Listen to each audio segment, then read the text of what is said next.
Assalamualaikum warahmatullahi wabarakatuh. Perkenalkan, nama saya Anissa Buruji. Saya mahasiswa dari Universitas Negeri Gorontalo, Fakultas Ilmu Pendidikan, jurusan Pendidikan Guru Anak Usia Dini. Baiklah, di video kali ini saya akan membacakan 8 keterampilan mengajar bagi seorang guru.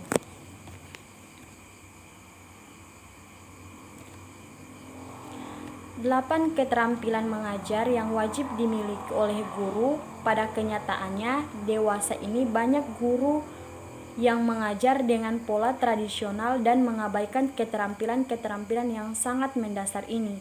Padahal 8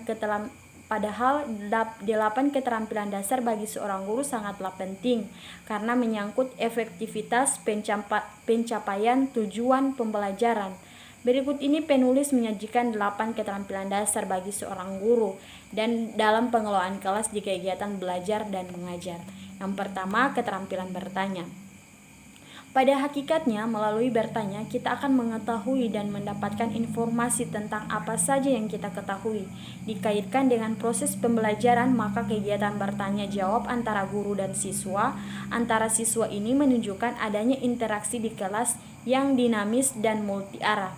Kegiatan bertanya akan lebih efektif bila pertanyaan yang diajukan cukup berbobot, mudah dimengerti atau relevan dengan topik yang dibicarakan.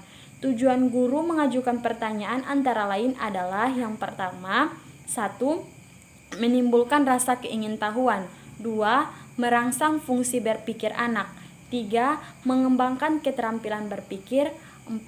Memfokuskan perhatian siswa. 5. Mendiagnosis kesulitan belajar siswa. 6. Mengkomunikasikan harapan yang diinginkan oleh guru dari siswanya.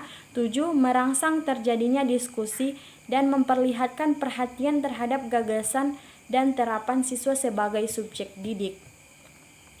Keterampilan bertanya ini mutlak harus dikuasai oleh seorang guru, baik guru pemula maupun yang sudah profesional. Karena dengan mengajukan pertanyaan baik guru maupun siswa akan mendapatkan umpan balik dari materi serta juga dapat mengunggah perhatian siswa atau peserta didik. Komponen-komponen dan prinsip-prinsip dalam keterampilan bertanya dasar dan bertanya lanjut, teknik bertanya, dan jenis pertanyaan. 2. Keterampilan memberikan penguatan. Penguatan adalah respons terhadap suatu perilaku yang dapat meningkatkan kemungkinan berulangnya kembali perilaku itu atau yang disebut teknik pemberian penguatan dalam kegiatan pembelajaran. Dapat dilakukan secara verbal maupun nonverbal. Penguatan verbal merupakan penghargaan yang dinyatakan dengan lisan, sedangkan penguatan nonverbal dinyatakan dengan mimik, gerakan tubuh, pemberian sesuatu, dan lain-lainnya. Dalam jangka pengelolaan kelas dikenal penguatan positif dan penguatan negatif. Penguatan positif bertujuan untuk mempertahankan dan memelihara perilaku positif, sedangkan penguatan negatif merupakan penguatan perilaku dengan menghentikan atau menghapus rangsangan yang tidak menyenangkan. Manfaat penguatan bagi siswa untuk meningkatkan perhatian dalam belajar, membangkitkan dan memelihara perilaku, menumbuhkan rasa percaya diri. 3. Keterampilan mengadakan variasi. Dalam kegiatan pembelajaran, pengertian variasi merujuk pada tindakan dan perbuatan oleh seorang guru yang disengaja ataupun secara spontan, yang dimaksudkan untuk memacu dan mengikat perhatian siswa selama pembelajaran berlangsung. Tujuan utama guru mengadakan variasi dalam kegiatan pembelajaran untuk mengurangi kebosanan siswa sehingga perhatian mereka terpusat pada pembelajaran. 4. Keterampilan menjelaskan. Yang dimaksud dengan keterampilan menjelaskan adalah penyajian informasi secara lisan yang diorganisasikan secara sistematik untuk menunjukkan adanya hubungan yang satu dengan yang lainnya. Komponen-komponen keterampilan menjelaskan terbagi dua, yaitu yang pertama, merencanakan. Hal ini mencakup penganalisasian masalah secara keseluruhan, Penentuan jenis hubungan yang ada di antaranya unsur-unsur yang dikaitkan dengan penggunaan hukum, rumus yang sesuai dengan hubungan yang telah ditentukan,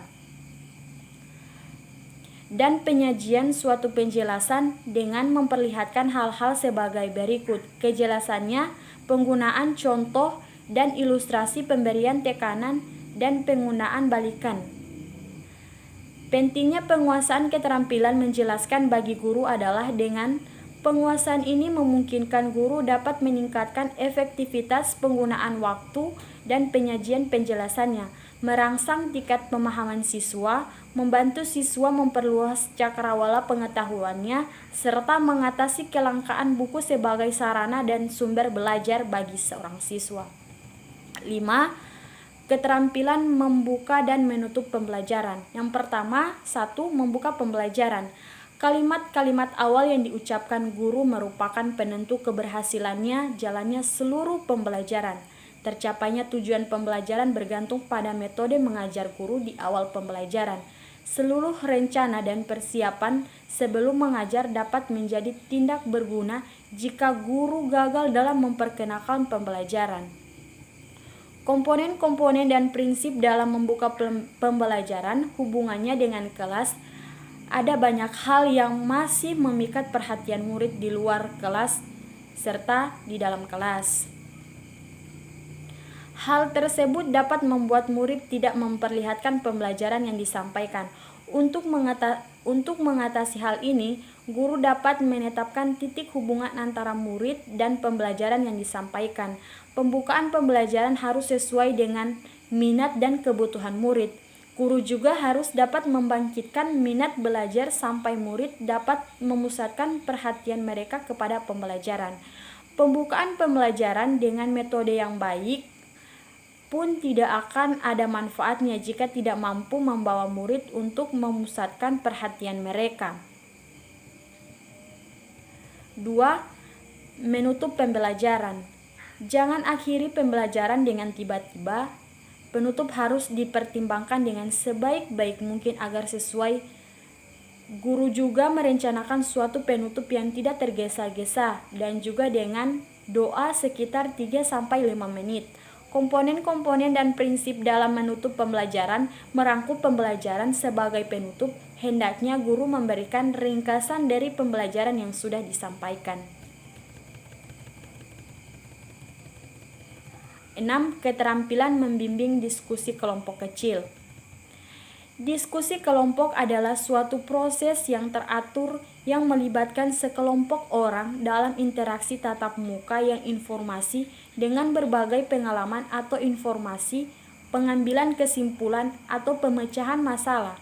Diskusi kelompok merupakan strategi memungkinkan siswa menguasai suatu konsep atau memecahkan suatu masalah melalui satu proses yang memberi kesempatan untuk berpikir, berinteraksi sosial, serta berlatih bersikap positif. Dengan demikian, diskusi kelompok dapat meningkatkan kreativitas siswa serta membina kemampuan berkomunikasi termasuk di dalamnya keterampilan berbahasa. 7. Keterampilan mengelola kelas. Pengelolaan kelas adalah keterampilan guru untuk menciptakan dan memelihara kondisi belajar yang optimal dan mengembalikannya bila terjadi gangguan dalam proses belajar mengajar. Komponen-komponen dan prinsip keterampilan mengelola kelas yaitu yang pertama, preventif adalah yang berkaitan dengan kemampuan guru dalam mengambil inisiatif dan mengendalikan pembelajaran. Represif yaitu berkaitan dengan respons guru terhadap gangguan siswa yang berkelanjutan dengan maksud agar guru dapat mengadakan tindakan remedial untuk mengembalikan kondisi belajar yang optimal. Yang terakhir, keterampilan mengajar kelompok kecil dan perseorangan. Perlu kita ketahui secara fisik, bentuk pengajaran ini ialah berjumlah terbatas, yaitu berkisar antara 3-8 orang untuk kelompok kecil dan seorang untuk perseorangan. Pengajaran kelompok kecil dan perseorangan memungkinkan guru untuk memberikan perhatian terhadap setiap siswa serta terjadinya hubungan yang lebih akrab antara guru dan siswa dengan siswa. Format mengajar ini ditandai oleh adanya hubungan interpersonal yang lebih akrab dan sehat antara guru dengan siswa, adanya kesempatan bagi siswa untuk belajar sesuai dengan kemampuan, minat, cara, dan kecepatannya, adanya bantuan dari guru, adanya keterlibatan siswa dalam merancang kegiatan belajarnya, serta adanya kesempatan bagi guru untuk memainkan berbagai peran dalam kegiatan pembelajaran. Setiap guru dapat menciptakan format pengorganisasian siswa untuk kegiatan pembelajaran kelompok kecil dan perorangan sesuai dengan tujuan, topik atau materi, kebutuhan siswa, serta waktu dan fasilitas yang tersedia. Komponen-komponen dan prinsip keterampilan ini adalah keterampilan mengadakan pendekatan secara pribadi, keterampilan mengorganisasi, keterampilan membimbing dan memudahkan belajar, keterampilan merencanakan dan melaksanakan kegiatan belajar mengajar, keterampilan merancang dan melaksanakan kegiatan pembelajaran. Itulah 8 keterampilan mengajar dari saya. Apabila ada kekurangan mohon dimaafkan. Wabillahi taufik wal hidayah. Wassalamualaikum warahmatullahi wabarakatuh.